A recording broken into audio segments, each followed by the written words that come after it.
Dead men tell no tales, but their ships speak volumes. Welcome to the Cursed Compass, where we explore the darkest maritime mysteries. Urgent, setting the tone. On a cold November night in 1975, a 729-foot state-of-the-art freighter vanished instantly in the dark waters of Lake Superior. 29 men disappeared without a single distress call.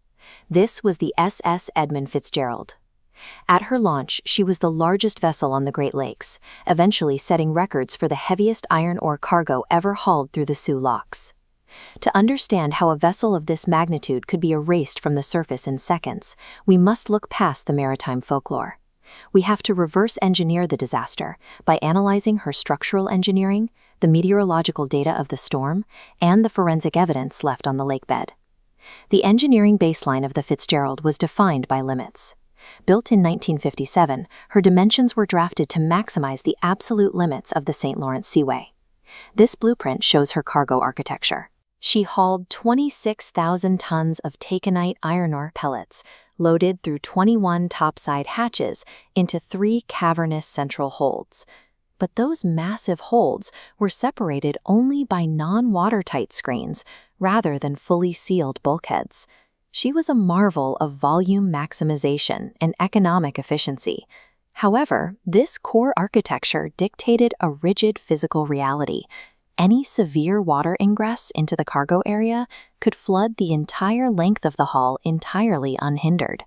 A ship's primary defense against taking on water is its freeboard, the vertical distance from the waterline to the main deck. This timeline graph tracks a critical shift in that defense.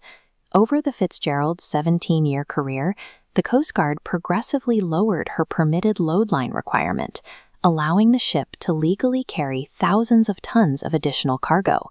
By sitting lower in the water, the ship suffered an exponential increase in exposure to green water.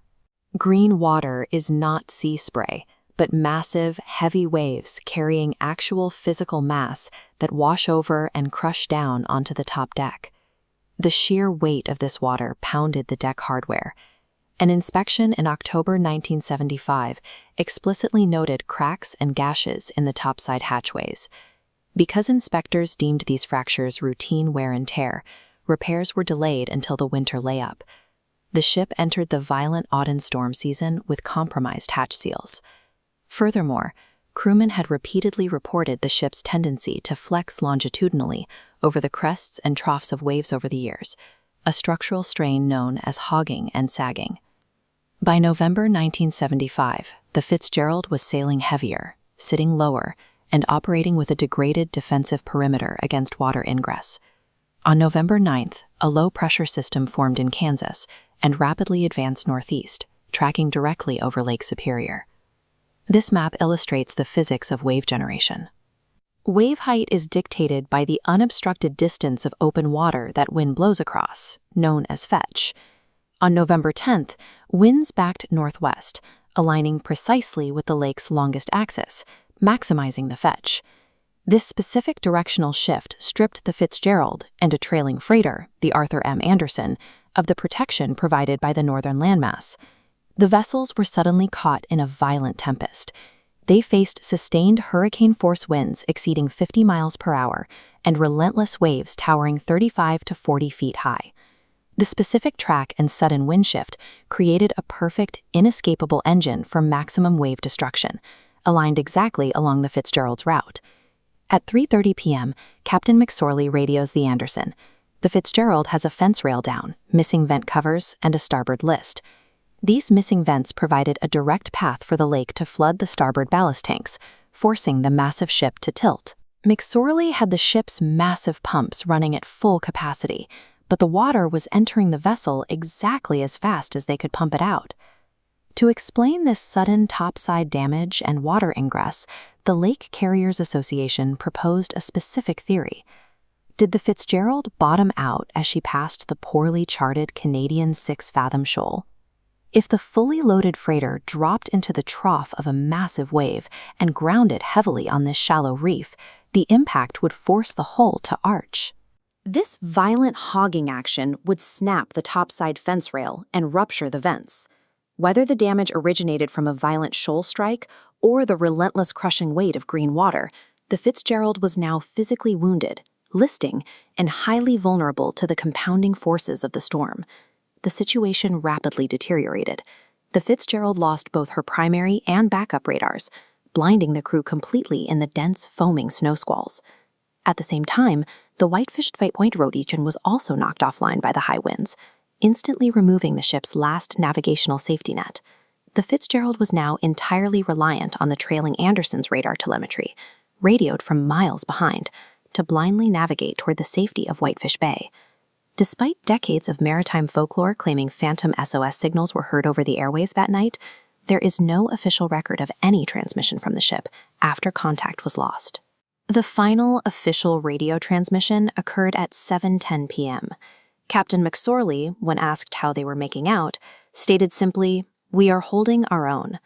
A massive, blind, listing ship was relying on a trailing vessel for verbal directions, with a crew completely unaware they were seconds from total destruction.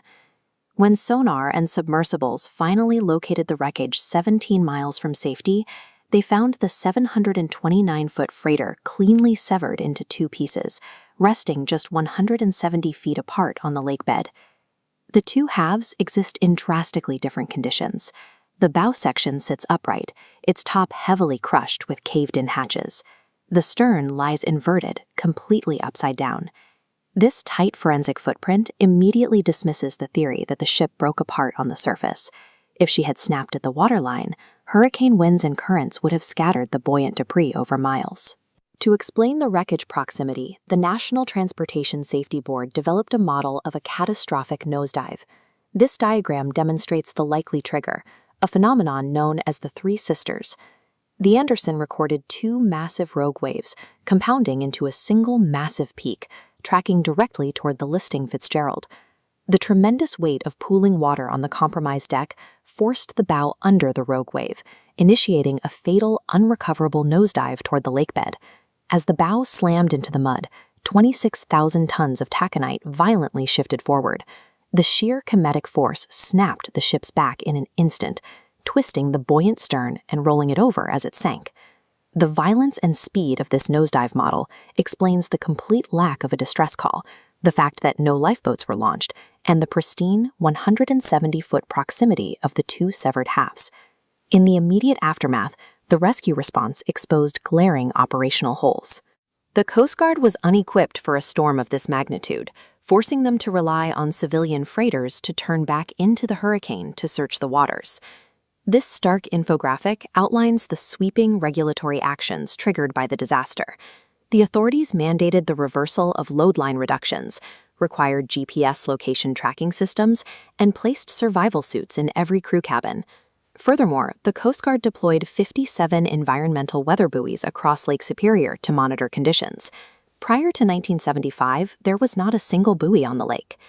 The disaster forced a change in how captains approached the November gales. As one deckhand later noted, the fleet learned that the big ones could sink, leading to a new standard of dropping anchor and seeking shelter rather than racing a storm to port.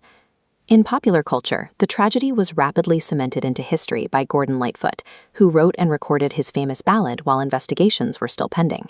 At the Mariners' Church in Detroit, an annual bell tolling honors the 29 men lost, ensuring the human cost of the engineering failure is never forgotten.